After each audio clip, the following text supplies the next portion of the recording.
Secretaría de Prensa de la Presidencia de la República. El plan fue lanzado esta misma semana y básicamente las estrategias se están enfocando en 4 o 5 escenarios de intervención. ¿A qué le llamamos nosotros escenario de intervención?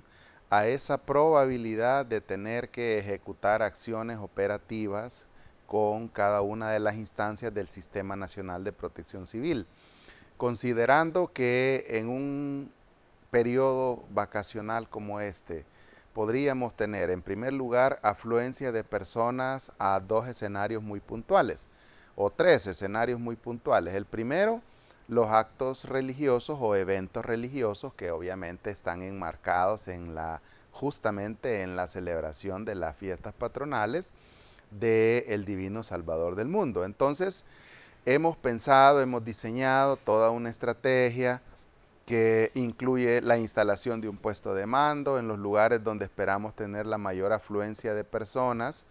Asimismo, se han considerado en algún momento cierre de algunas arterias, sobre todo en la zona circundante a donde se van a ejecutar estos eventos religiosos. Ese es un escenario. Otro escenario, estamos muy, digamos, claros que en el marco de esta vacación, algo que básicamente o históricamente siempre ha sido muy llamativo es el tema de los juegos mecánicos, ¿verdad? En ese sentido, definitivamente, la rueda.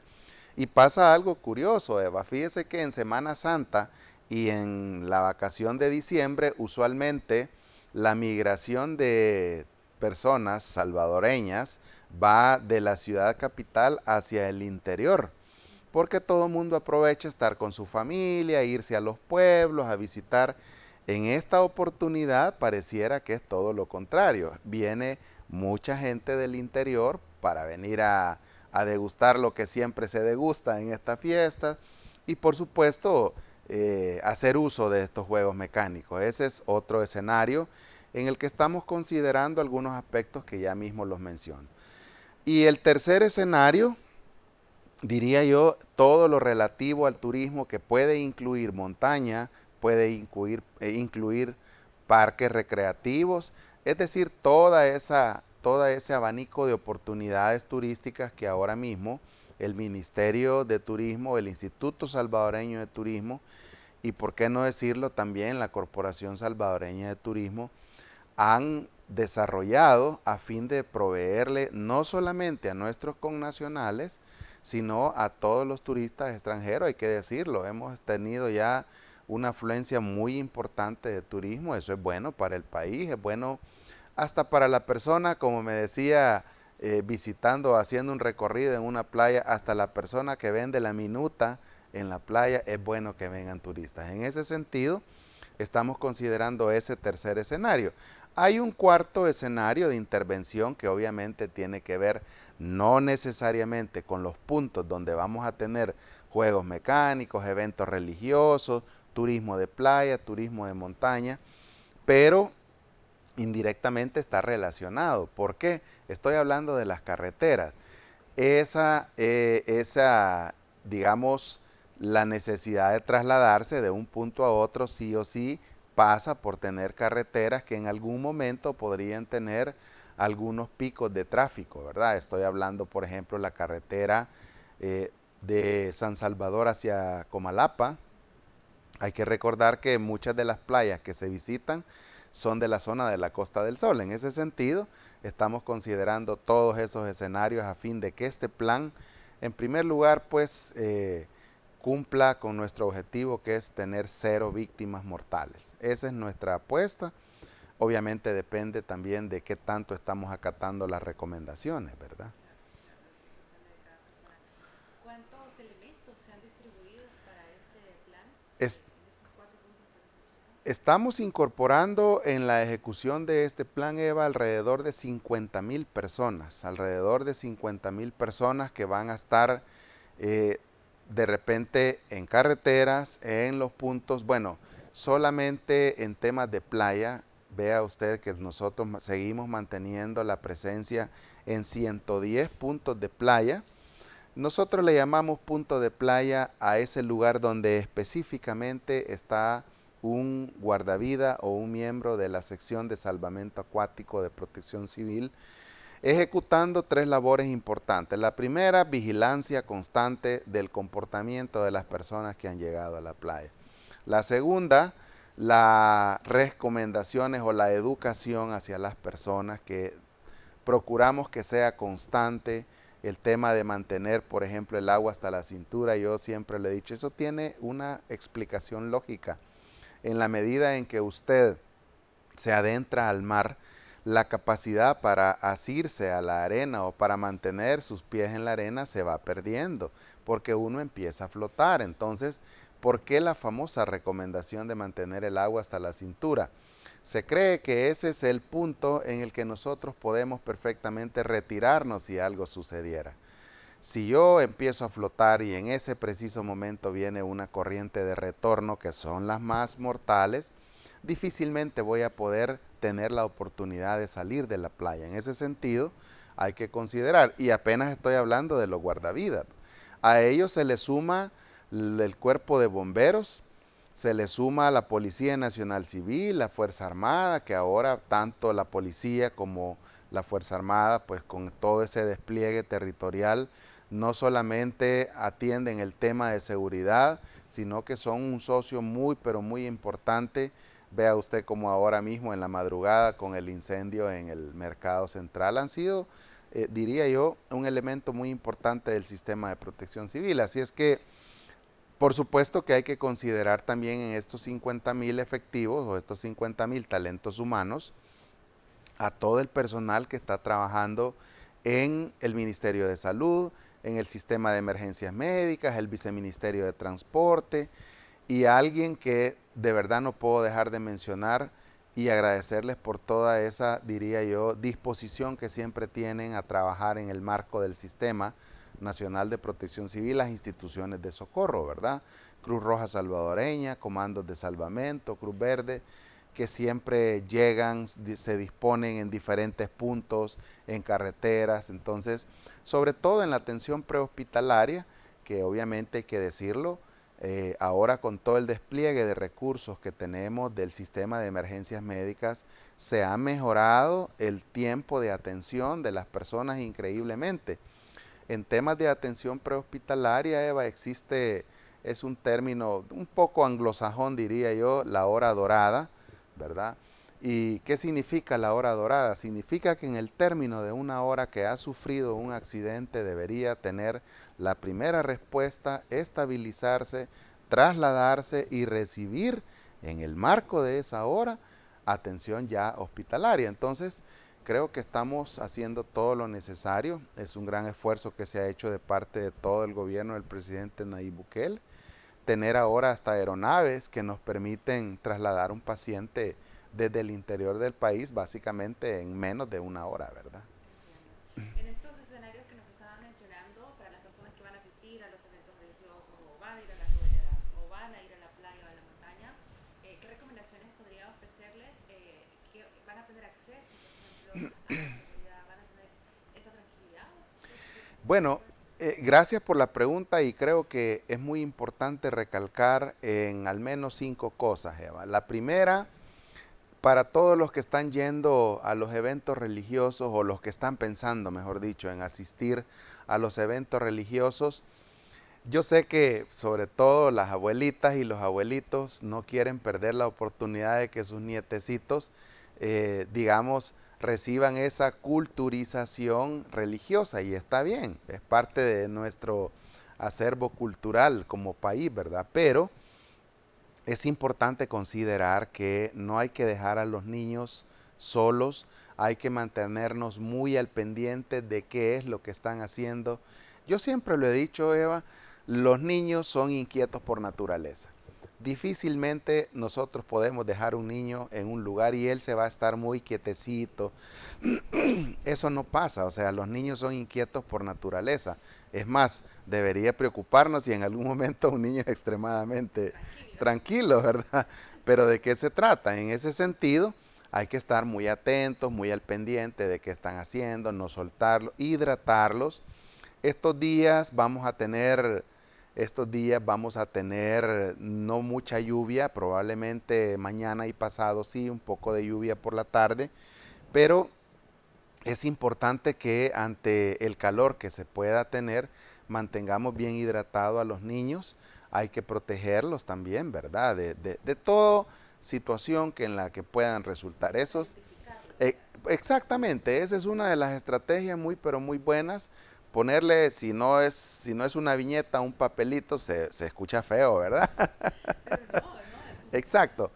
Yo digo, en la prevención de un incidente, cualquier esfuerzo que hagamos es muy bien recibido, ¿verdad? Entonces, y eso hablando específicamente del tema de eventos religiosos. Pensemos ahora para los chicos o para los padres que están pensando irse de vacación a la playa, a un parque acuático, a un lago o a la montaña. Con mucha más razón hay que estar muy atentos de los niños y para todos aquellos que les gusta degustar bebidas embriagantes o bebidas espirituosas, pedirles por favor que no manejen, ¿verdad? De verdad que en la ocurrencia de un accidente de tránsito, y me encanta hoy el lema del Ministerio de Obras Públicas y por supuesto del Viceministerio de Transporte. No fue por accidente, ¿verdad? Ese es el lema de esta campaña, diría yo, vacacional. Indudablemente en la ocurrencia de un siniestro, Eva, siempre hay cosas que pudieron haberse hecho para evitar que ese incidente sucediera. Empecemos por la revisión del vehículo. Nosotros, y ayer mismo me decía alguien, otra vez van a empezar con que hay que revisar los vehículos, pero si es que hay que hacerlo, ¿verdad? Si de hecho hasta el mismo fabricante, cuando uno adquiere un vehículo, le dice, cada 5,000 kilómetros usted tiene que hacer el cambio de aceite, tiene que checar todos los fluidos, los neumáticos, etcétera. Entonces, sobre todo si estamos pensando recorrer grandes distancias, insisto, hay personas que probablemente están pensando irse a la playa, a alguna de las playas del interior del país, a algunos les gustan mucho las playas de Oriente, otros las de Occidente, entonces estamos hablando de más de 100 kilómetros de recorrido. Justo es que nos ocupemos de revisar que el vehículo esté en las mejores condiciones.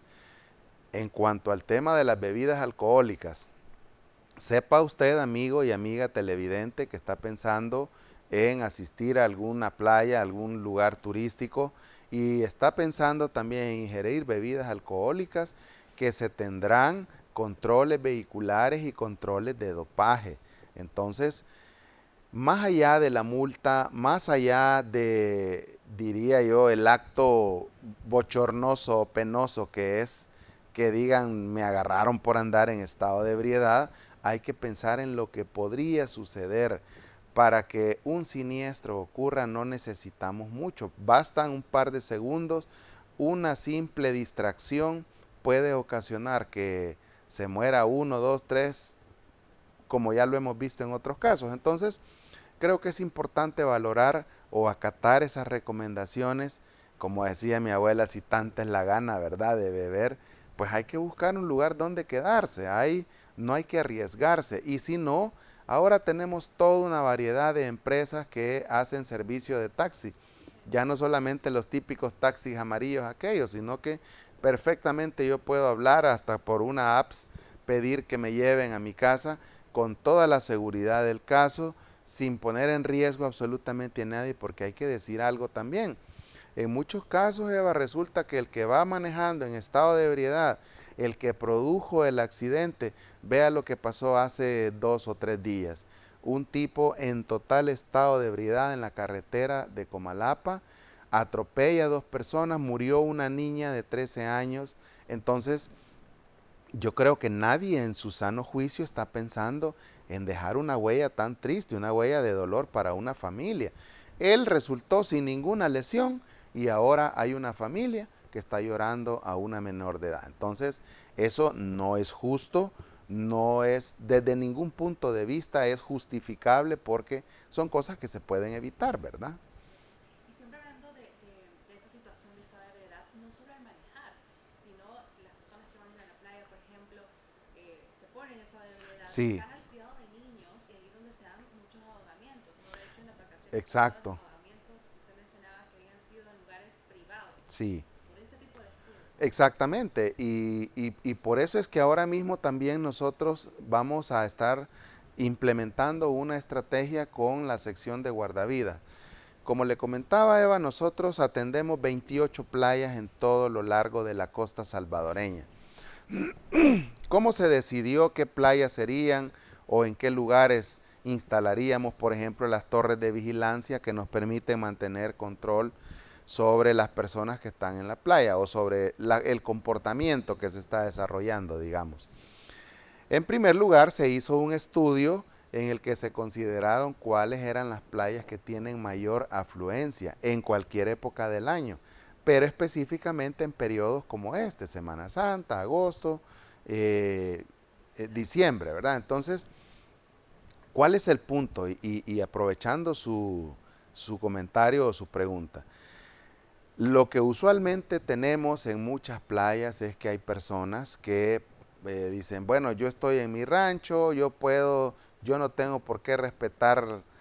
Nosotros hemos insistido en que las horas más aptas para adentrarse al mar son en horas diurnas, es decir, horas con luz de día. Usualmente ahora mismo que el sol está saliendo muy temprano y tarda un poco en ocultarse, estamos en esa época del año en el que el día es un poco más largo, ¿verdad? Entonces nosotros perfectamente podemos en algunas playas estar, y de hecho hemos implementado esa estrategia, como le decía, estamos desde las 7 de la mañana hasta las 6:30 de la tarde, ¿de acuerdo? Pero, ¿qué pasa en los ranchos privados? Algunos que empiezan a tomar o a ingerir bebidas alcohólicas deciden pasar toda la tarde en esos menesteres y hasta las 6, 7 de la noche se les antoja que quieren ir al mar. Entonces, ¿qué es lo que pasa? Ese es el preciso momento en el que nosotros nos estamos poniendo en riesgo, y hay que decirlo. La mayoría de las personas que han fallecido por asfixia por inmersión o ahogamiento, como comúnmente se le llama, fallecieron en estado de ebriedad y en momentos en los que no era ya apto para adentrarse al mar. Obviamente hay otra cantidad de personas que en algún momento han fallecido porque fueron presa de una corriente de retorno. ¿Qué son las corrientes de retorno?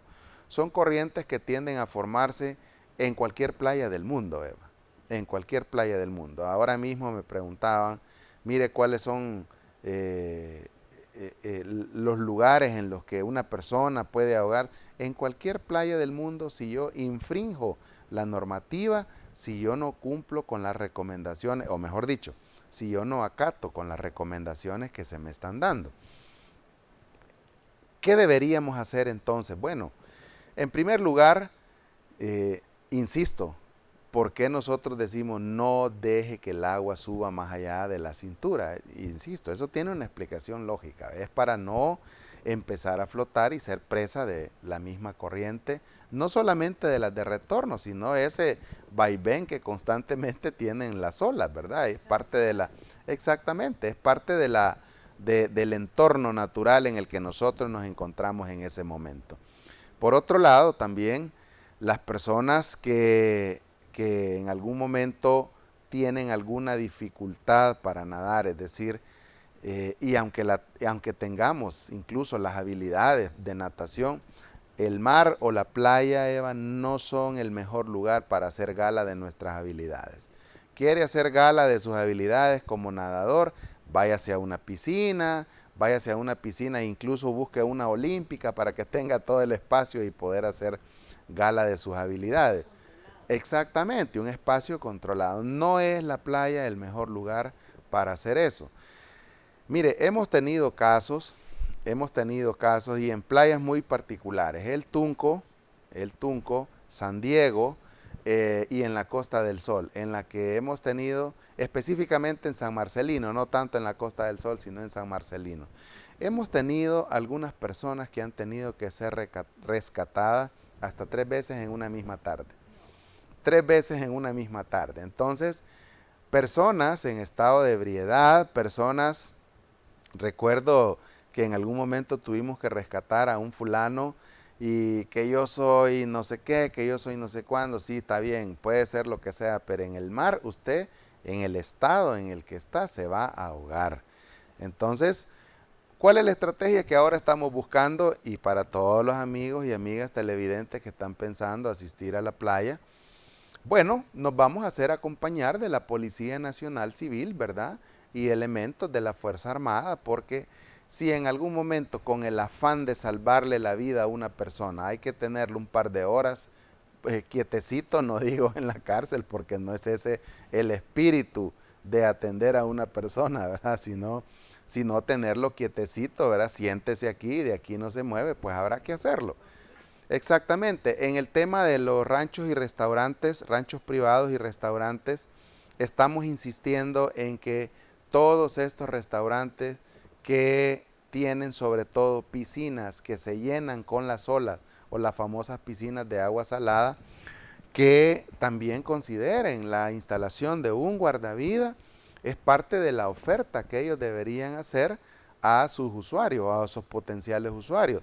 En cuanto a los ranchos privados, la estrategia que vamos a utilizar es que vamos a estar haciendo recorridos en diferentes puntos, sobre todo al final de la tarde, que es cuando, porque es curioso, fíjese, pareciera que las personas, sobre todo los que tienen 2 o 3 días de estar en el mismo rancho, trasnochan, duermen hasta ahí por las 10 de la mañana, 9, 10 de la mañana, excepto aquellos que les gusta levantarse muy temprano para ver el amanecer, como es usual, ¿verdad? Pero pareciera que entre las 11 y las 2 o 3 de la tarde no pasa nada. Después de haber ingerido bebidas alcohólicas o después de haber estado, digamos, dentro del rancho, se les antoja salir al mar entre las 4 y las 6 de la tarde. Entonces, hemos hecho, digamos, esas consideraciones. Vamos a estar haciendo recorridos con los compañeros de salvamento acuático o guardavidas en cada uno de los lugares a fin de prever. Pero no está de más reiterar, no se exponga, cuide a sus hijos. Insisto, los niños son inquietos por naturaleza y les encanta el mar, les encanta la playa, el agua, la piscina. Hemos tenido casos tan tristes, Eva, no en playa, sino en piscina. Está por allá la familia degustando, qué sé yo, y de repente, y el niño dice, y el niño está en el fondo de la piscina ahogado. Entonces, yo creo que nadie, absolutamente nadie, quiere cargar con una culpa de esa, ¿verdad? Ahora nos mencionaba también esta unidad de guardavidas, que es un nuevo lanzamiento, ¿no? ¿Cuáles van a ser las diferencias que se van a acoplar para ese periodo vacacional? Quiero comentarle que no solamente se ha hecho una inversión muy importante, Eva, en temas de equipamiento con la unidad de guardavidas, sino que también se están instalando, seguimos instalando torres de vigilancia. Nosotros le llamamos atalayas y esto lo estamos haciendo con el afán de poder tener un campo, diría yo, más amplio de observación en las playas. En cada uno de los puntos de playa tenemos hasta 3, 4, 5, bueno, el Majahual, que es una playa que en cualquier época del año es muy, pero muy frecuentada, ¿verdad? Solo en esa playa le cuento que tenemos al menos de 12, entre 12 y 15 guardavidas que están instalados, que están en diferentes puntos, observando por cada playa tenemos un líder que básicamente se encarga de hacer, diría yo, toda la tramitología que incluye llegar donde las personas, decirles, mire, usted está en estado de ebriedad, no se meta. Tenemos personas que están coordinando el trabajo in situ, ¿verdad? Esa es parte también del trabajo. Ahora mismo estamos trabajando muy de la mano con el Ministerio de Turismo y el Instituto Salvadoreño de Turismo, a partir de la presencia que tenemos en diferentes parques recreativos, ¿verdad? Que por supuesto incluyen agua. Estoy hablando de Los Chorros, estoy hablando de Atecosol y de otros lugares donde sí o sí pues tenemos piscinas y obviamente tenemos... En lugares como estos, debo decirlo, en lugares como estos, Eva, muy pero muy raro, muy raramente, perdón, se dan casos de ahogamiento. Sin embargo, no está de más reiterar en las recomendaciones también, sobre todo con los niños, porque creo que algo muy importante que ha hecho el Instituto Salvadoreño de Turismo es asegurarse que estas piscinas realmente sean para pasarla en familia, ¿verdad? No tienen una profundidad tan crítica como para que una persona pueda ahogarse, un adulto pueda ahogarse, pero obviamente un niño sí. Entonces, estamos trabajando muy de la mano con ellos a fin de que se pueda tener pues toda esa listeza operacional. Todavía están trabajando en las labores de liquidación, en lo relativo al control y extinción de un incendio, Eva. Regularmente hay fases por las que va pasando, digamos, cada uno o etapas en las cuales se va extinguiendo un incendio. La primera, pues obviamente es la etapa de choque, es decir, llegar, hacerse de todo lo necesario para poder ingresar. Incluso en algún momento me comentaba el señor director del Cuerpo de Bomberos, en algunos casos hay que enfriar previamente cada uno de los accesos para que después puedan entrar los efectivos, los talentos humanos del Cuerpo de Bomberos, y luego atacar directamente el punto o cada uno de los puntos más críticos. Ahora mismo están en la última o la penúltima, porque la última es la evaluación, ¿verdad? Es decir, después que el incendio ha terminado, hay todavía una fase, digamos, meramente administrativa que incluye la investigación del siniestro, el establecimiento de las causas y un informe que determina qué es lo que pudo haber pasado. Entonces, ahora mismo están ya en la fase de liquidación. Se ha estado trabajando básicamente desde el momento en el que se dio la llamada de auxilio, allá por las 2:30, casi 3 de la mañana, ¿verdad? Suele pasar eso, Eva. Hay incendios que, bueno, en algún momento se tuvo un incendio en el oriente del país, en un basurero que duró 3, 4, 5 días, ¿verdad? Entonces, por la cantidad de gases que se puede liberar en un ambiente de esto. Exactamente, en el edificio. No, aún no, y con toda honestidad, yo creo que no quisiera aventurarme. Ya el Cuerpo de Bomberos en su momento diría yo, o expondrá cuáles han sido las probables causas, aunque se tienen algunas hipótesis, ¿verdad? Se tienen algunas hipótesis que regularmente rondan entre la ocurrencia de un cortocircuito, entre la ocurrencia de alguna ignición porque alguien dejó abierta una llave de algún cilindro de gas. Es decir, hay diferentes hipótesis. Ya será el Cuerpo de Bomberos el que determinará cuál ha sido la causa probable de inicio de este incendio. Ya están trabajando en ello y esperamos pues que a la brevedad posible pueda ser extinguido totalmente o liquidado totalmente, ¿verdad? Sí, y gracias a Dios no hemos tenido daños personales que lamentar. Obviamente pues se lamenta mucho el tema de los daños materiales, sobre todo considerando que pudo haber mercadería, pudo haber productos que las personas pues sí o sí hacen una inversión para tener esos productos ahí, ¿verdad? Entiendo, director. Cambiando un poco de tema, hablemos sobre la preparación que están teniendo los equipos de protección civil. No solo en la vacación, hemos estado hablando de las recomendaciones para vacación, pero sino también con el plan invernal. Las lluvias no se van. Exactamente. Y nosotros lo hemos dicho, ¿verdad? Es decir, ahora mismo estamos dándole atención a 2 planes de contingencia. El plan de contingencia que obviamente va desde mayo, desde abril básicamente, porque en abril fue presentado el plan de contingencia para la temporada invernal 2024. Y justamente le cuento que esta semana tuvimos la presentación de la perspectiva climática para los siguientes 3 meses por parte del señor ministro de Medio Ambiente. ¿Y qué nos dice la perspectiva? Que sí o sí continuarán las lluvias un poco agudas, diría yo, porque estamos ya, aunque ahora todavía estamos en la fase neutra, es decir, no estamos en un momento en el que no hay niño ni niña, pero igual nos deja lluvias. Entonces, el tema es que ya casi terminando el invierno podríamos empezar a tener los efectos del fenómeno de la niña.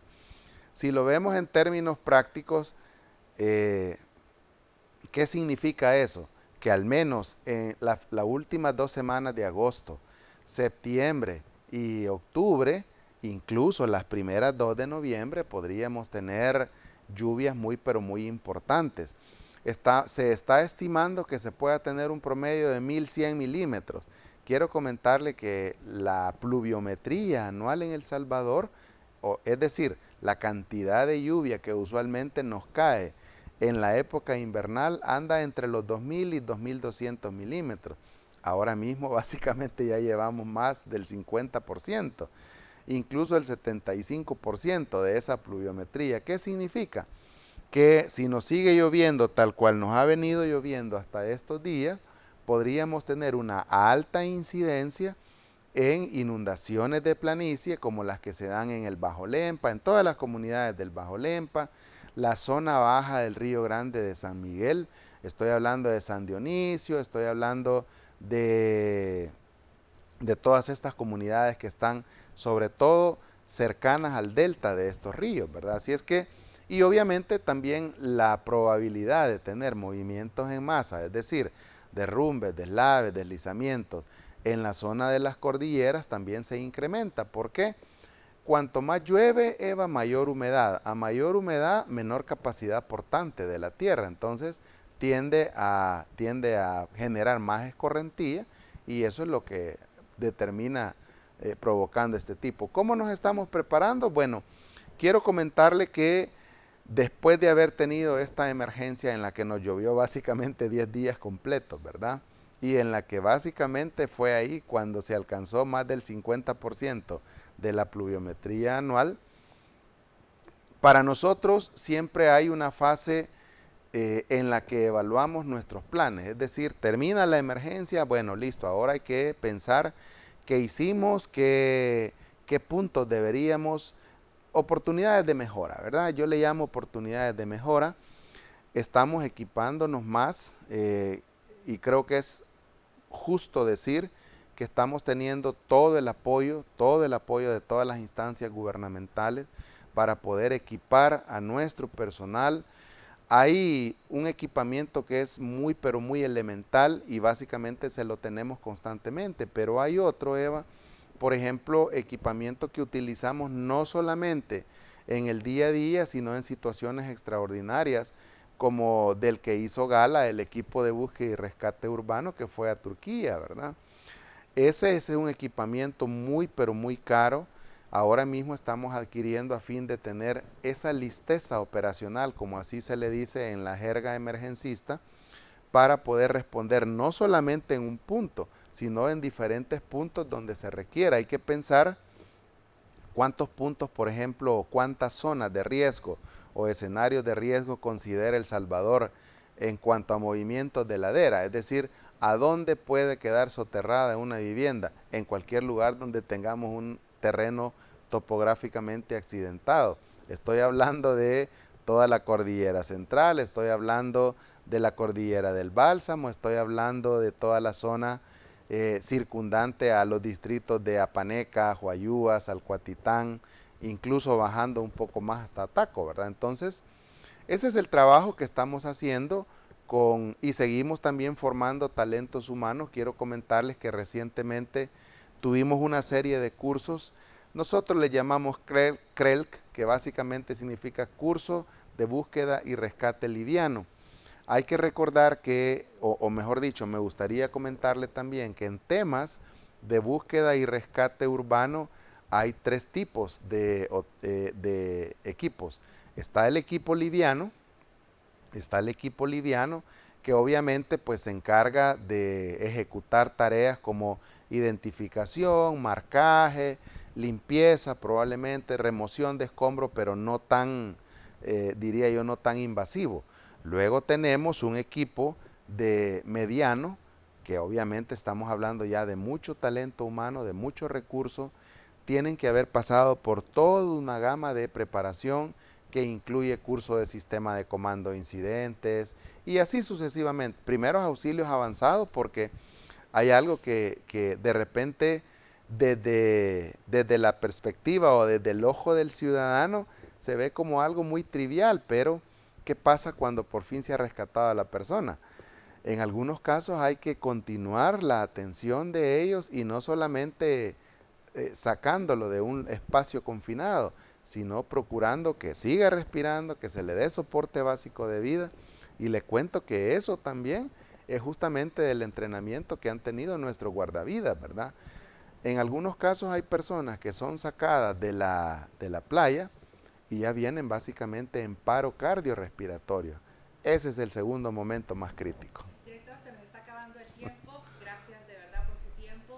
Una última recomendación para los amigos televidentes. Continúa el dengue también para atender. Exacto, sí. También lo que nos estaba mencionando acerca de los incendios y todo, para vivir estas vacaciones sin tragedia. Bueno, en principio, gracias por la oportunidad. Quisiera reiterarle a nuestros amigos televidentes, no abusen de las bebidas embriagantes, no abusen de la velocidad, no se distraigan. El simple hecho de pasar o de leer un mensaje de cualquiera de estas plataformas de mensajería por internet puede provocar que tengamos un incidente o un accidente con consecuencias fatales. Entonces no lo hagan. Protejan a sus chicos, sobre todo si están pensando visitar montañas, si están pensando visitar playas, lugares donde tenemos piscinas. No descuiden a sus niños. No quisiéramos que se convirtieran en parte de las estadísticas. Secretaría de Prensa de la Presidencia de la República.